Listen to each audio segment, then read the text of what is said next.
ओंकारो बिंदु संयुक्तं नित्यं ध्यायन्ति योगिनः कामदं मोक्षदं तुभ्यं ओंकाराय नमो नमः।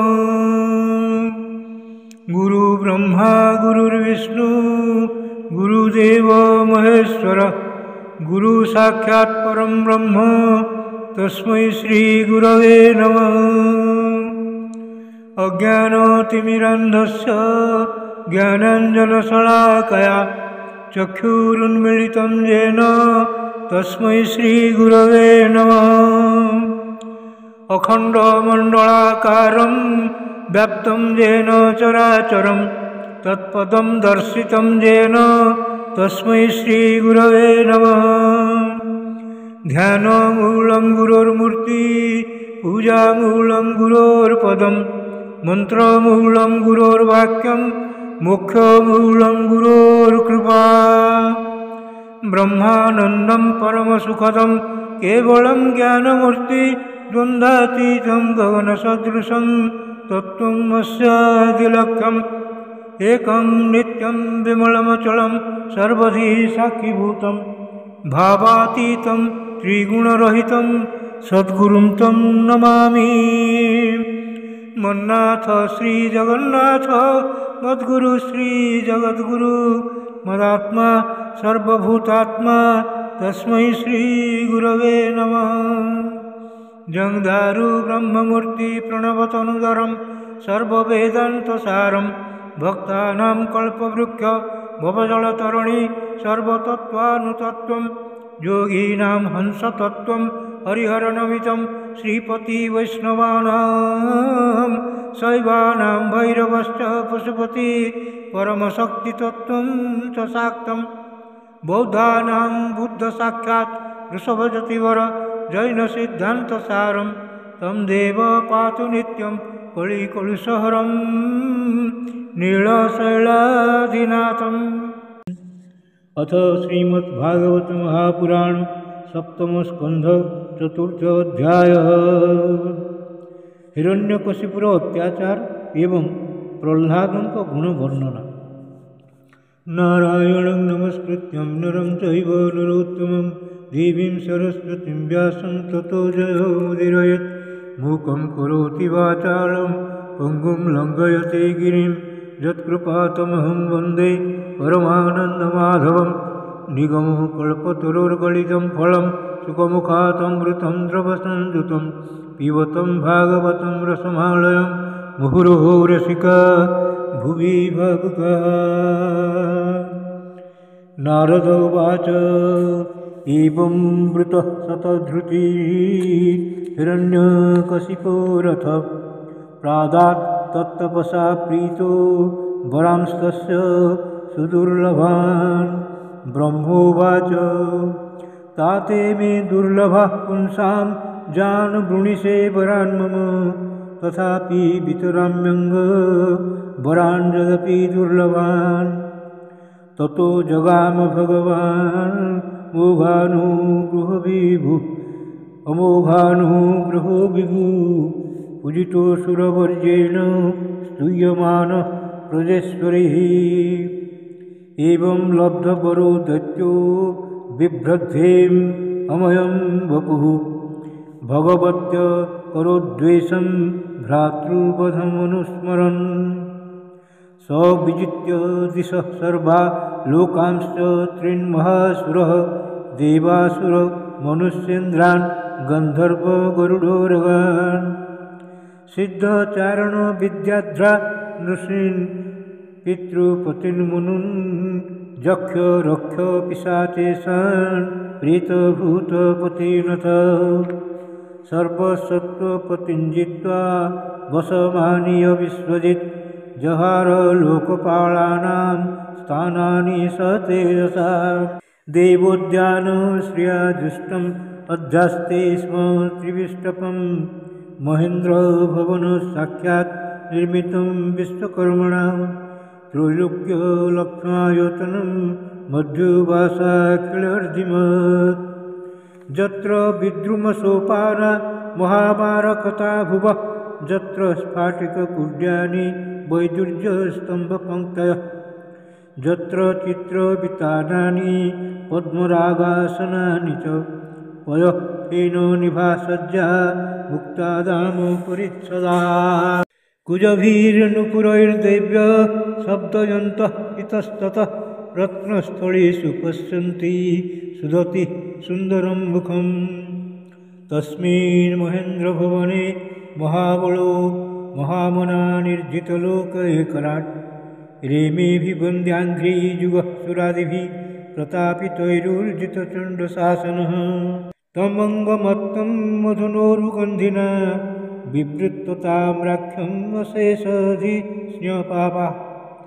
उपासतोपायनपाणिभिर्विना स्त्रीभिस्तपोजोगबलोजसां पदम् जगुरुमहेन्द्रासनमोजसा स्थितं विश्वावसुस्तुम्भुरुरस्मदादयः गन्धर्वसिद्धा ऋषयोस्त्वन्मुहुर्विद्याधराः पाण्डव स एव वर्णाश्रमभिः क्रतुभिर्भुरिदक्षिणैः युज्यमानो अविर्भागान् गृहीत्स्वेन तेजसा अकृष्टपश्चात्तस्यासीत् सप्तद्वीपवती मही तथा कामदुघातोस्तौ नानाश्चर्यपदं नव रत्नाकराश्च रत्नौघां तस्य पत्न्यश्चहुरुर्मिभिः क्षीरसिधुर्घृत क्षौद्र दधि क्षीरामृतोदकाः शैलाद्रोणीभिराक्रीडं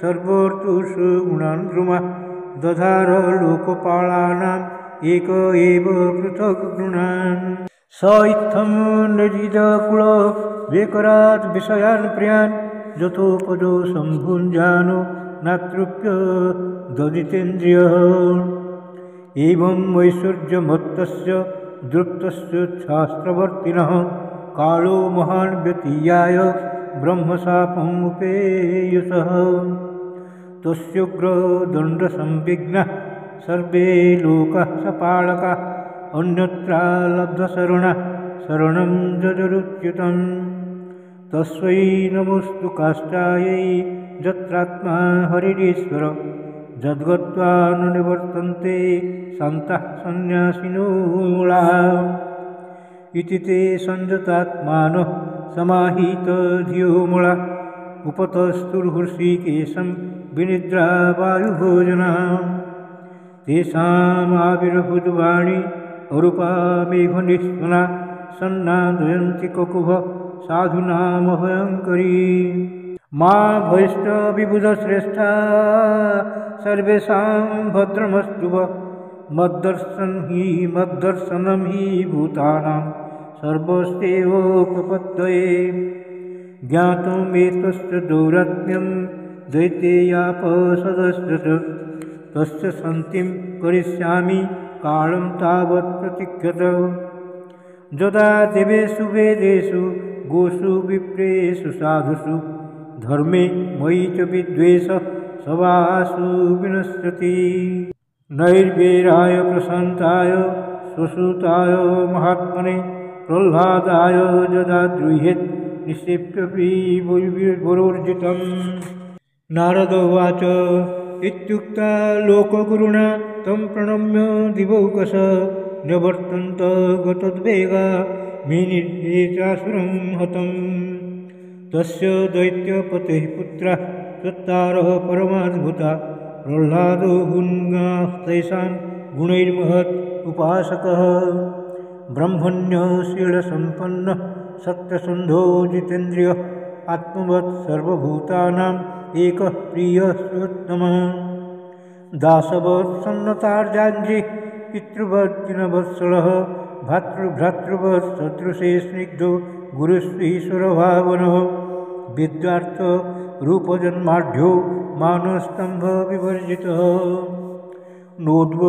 नोद्विग्नचित्तो व्यसनेषु निःस्पृहः श्रुतेषु दृष्टेषु गुणेषु वस्तुदृक् दान्तेन्द्रियप्राणशरीरधी सदा प्रशान्तकामो रहितासुरोऽसुरः यस्मिन् महद्गुणा राजन् गुह्यन्ते कविभिर्मुहुः न ते धूना पिधीयन्ते यथा भगवतीश्वरे जं साधु गाथा सदसि रिपवोऽपि सुरा नृप प्रतिमानं प्रकुर्वन्ति किमुतान्ये भवादृशाः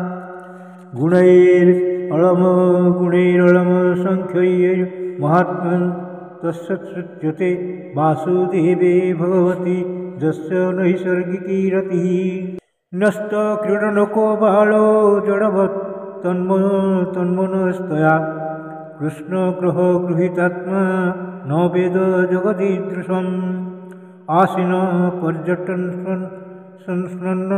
शयानः प्रपिबन् ब्रुवन् नानुसन्धत्त एतानि गोविन्द परिरम्भितः क्वचित् द्रुदति वैकुण्ठ चिन्ता सबलचेतन क्वचित्